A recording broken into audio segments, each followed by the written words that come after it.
Assalamualaikum warahmatullahi wabarakatuh. Perkenalkan, nama saya Nabila Tuluda dan rekan saya bernama Muhammad Syawir.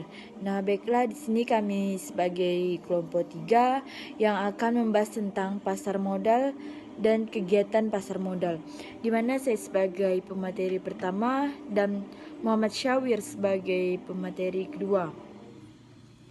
Baiklah, di sini saya akan menjelaskan tentang pengertian pasar modal, yang dimana pengertian pasar modal secara umum yaitu suatu sistem keuangan yang terorganisasi, termasuk di dalamnya adalah bank-bank komersial dan semua lembaga perantara di bidang keuangan, serta keseluruhan surat-surat berharga yang beredar. Terus tuh di dalam pasal 1 ayat 13 Undang-Undang Nomor 8 Tahun 1995 pasal 1 ayat 13 tentang pasar modal mengatakan bahwa pasar modal adalah sebagai kegiatan yang bersangkutan dengan penawaran umum dan perdagangan efek perusahaan publik yang berkaitan dengan efek yang terlibatkannya serta lembaga dan profesi yang berkaitan dengan efek. Nah, secara sederhana, pasar modal dapat didefinisikan sebagai pasar yang memperjualbelikan berbagai instrumen keuangan jangka panjang, baik dalam bentuk utang atau modal sendiri yang terkait oleh perusahaan swasta. Terus itu ada yang B, yaitu adalah instrumen pasar modal, yang dimana setiap investor itu yang akan melakukan investasi harus mampu memilih jenis instrumen investasi yang terbaik dan mampu memberikan hasil sesuai dengan yang diharapkan. Berikut ada beberapa jenis instrumen investasi yang bisa dipilih oleh investor. Yang pertama yaitu adalah saham. Salah satu bentuk investasi dalam pasar modal yaitu pada saham. Sebelum melakukan investasi saham, individu atau organisasi harus memastikan bahwa investasi yang dilakukan adalah tepat, yang artinya ialah harus menilai dari berbagai alternatif yang akan mendatangkan pengambilan positif di waktu yang akan datang, baik dalam bentuk dividen, yaitu pengambilan atau penghasilan yang berdasarkan pada keuntungan yang diperoleh perusahaan yang sahamnya kita miliki, maupun dalam bentuk capital gain yang kelebihan harus jual dari harga beli saham. Terus tuh jenis-jenis saham dapat ditinjau dalam berbagai segi, antara lain sebagai berikut. Yang A dari segi peralihan, yang B dari segi yang diperoleh perusahaan yang sahamnya kita miliki, maupun dalam bentuk capital gain yang kelebihan harus jual dari harga beli saham.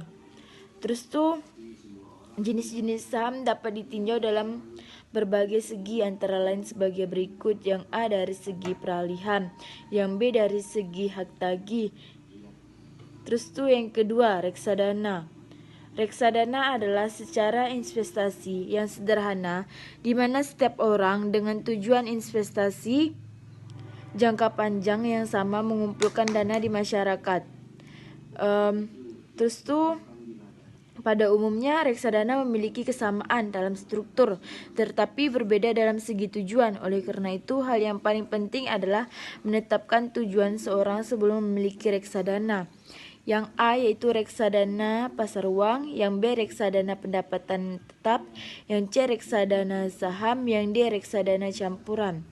Yang ketiga yaitu adalah obligasi, di mana obligasi adalah suatu surat bukti pengakuan utang dari perusahaan penerbit obligasi. Jenis-jenis obligasi dapat ditinjau dalam beberapa segi, antara lain sebagai berikut. Yang A ditinjau dari segi peralihan, yang B ditinjau dari segi jaminan yang diberikan atau hak klien, yang C ditinjau dari segi cara penetapan dan pembayaran bunga dan pokok, yang D ditinjau dari segi penerbitan. Yang C adalah para pemain di pasar modal. Dalam melaksanakan transaksi jual dan beli, baik saham maupun obligasi di pasar modal, diperlukan penjual dan pembeli. Tanpa adanya penjual dan pembeli, tidak akan mungkin terjadi transaksi seperti dalam definisi pasar modal yang telah disebutkan di atas. Penjual dan pembeli di pasar modal kita sebut sebagai para pemain dalam transaksi di pasar modal. Para pemain terdiri dari para pemain utama dan lembaga penunjang yang bertugas melayani kebutuhan dan kelancaran pemain utama. Di sini adalah pemain utama dalam pasar modal, yaitu yang pertama adalah emiten. Emiten sendiri adalah perusahaan yang akan melakukan penjualan surat-surat berharga atau melakukan emisi di bursa. Emiten melakukan emisi dapat memilih dua macam instrumen pasar modal, apakah bersifat kepemilikan atau utang. Jika bersifat kepemilikan, maka diterbitkan saham. Dan jika yang dipilih adalah instrumen uang, maka yang dipilih adalah obligasi. Jadi emiten ini adalah perusahaan yang akan melakukan penjualan. Terus yang kedua, pemain utama yang kedua adalah investor. Investor adalah pemodal yang akan membeli atau menanamkan modalnya di perusahaan melakukan emisi. Sebelum membeli surat-surat berharga yang ditawarkan, para investor biasanya melakukan penelitian dan analisis tertentu. Penelitian ini mencakup prospek usaha emiten dan analisis lainnya. Kenapa? Karena investor ini dalam menanamkan modal tentunya akan tentunya mengharap keuntungan.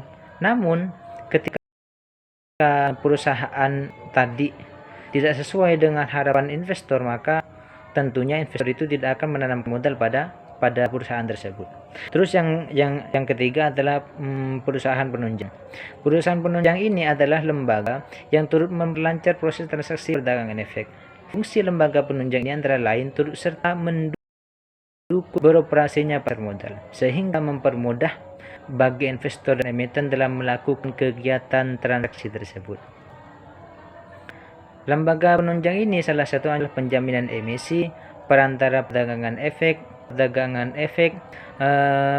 penanggung, wali amanat, perusahaan surat berharga, perusahaan pengolah dana, kantor serta. Terus selanjutnya adalah lembaga yang terlibat di pasar modal. Lembaga yang berkecimpung di pasar modal terdiri dari berbagai perusahaan yang saling menguntungkan, baik lembaga pemerintah maupun lembaga swasta, di mana jasa masing-masing lembaga mempunyai peranan masing-masing, mulai dari perusahaan yang hendak go publik sampai selesai go publik. Antara lain adalah yang pertama adalah lembaga pemerintah. Lembaga pemerintah ini mencakup badan pelaksana pasar modal, yaitu merupakan lembaga pengatur pasar modal yang bertugas mengatur dan melaksanakan pasar modal di Indonesia. Selanjutnya yaitu Badan Koordinasi Penanaman Modal. Setiap perusahaan yang akan menanamkan modalnya di Indonesia, baik penanam modal maupun penanam modal asing, haruslah memperoleh izin dari BKPM terlebih dahulu. Yang ketiga yaitu Departemen Teknis. Pemberian izin usaha tergantung dari bidang usahanya masing-masing. Setiap bidang usaha izinnya akan dikeluarkan oleh departemen yang membawahinya. Yang keempat adalah Departemen Kehakiman. Bagi perusahaan yang berbentuk perseroan terbatas, sebelum didirikan, maka anggaran dasar perusahaan terlebih dulu harus disahkan oleh Departemen Kehakiman. Anggaran dasar ini sebelumnya dibuat di depan notaris, kemudian didaftarkan di pengadilan negeri setempat untuk kemudian disahkan oleh Departemen Kehakiman dan diberikan dalam lembaran berita negara. Selanjutnya, yang kedua adalah lembaga swasta. Lembaga-lembaga swasta yang mempunyai kaitan erat dengan pasar modal yaitu antara lain yang pertama notaris. Rencana untuk menjual saham atau obligasi di pasar modal terlebih dahulu dibicarakan dan disetujui dalam rapat umum pemegang saham. Dalam rapat umum pemegang saham tersebut haruslah dicatat. Agar pencatatannya dianggap sah, maka diperlukan jasa notaris untuk pengesahan acara rapat umum pemegang saham tersebut. Yang kedua yaitu akuntan publik. Peranan akuntan publik dibutuhkan untuk melakukan penilaian yang menentukan kelayakan dari laporan keuangan seperti neraca, laporan laba, dan laporan perubahan modal emiten. Yang ketiga adalah konsultan hukum. Konsultan hukum bertugas memberikan pernyataan-pernyataan tentang keabsahan dari dokumen-dokumen yang diajukan. Tugas para konsultan hukum adalah meneliti secara sungguh-sungguh atas dokumen-dokumen yang dipersyaratkan. Yang keempat adalah penilaian. Untuk menilai kewajaran dari nilai suatu aktiva seperti tanah, mesin-mesin, gedung, mobil, dan aktiva lainnya diperlukan jasa penilaian yang profesional.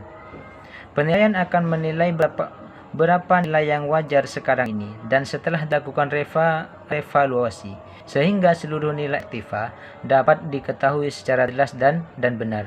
Terus yang terakhir ini adalah ada konsultan efek. Konsultan efek bertugas memberikan pendapat tentang keuangan dan manajemen emit. Mungkin hanya ini yang dapat, kurang lebihnya saya mohon maaf. Assalamualaikum warahmatullahi wabarakatuh.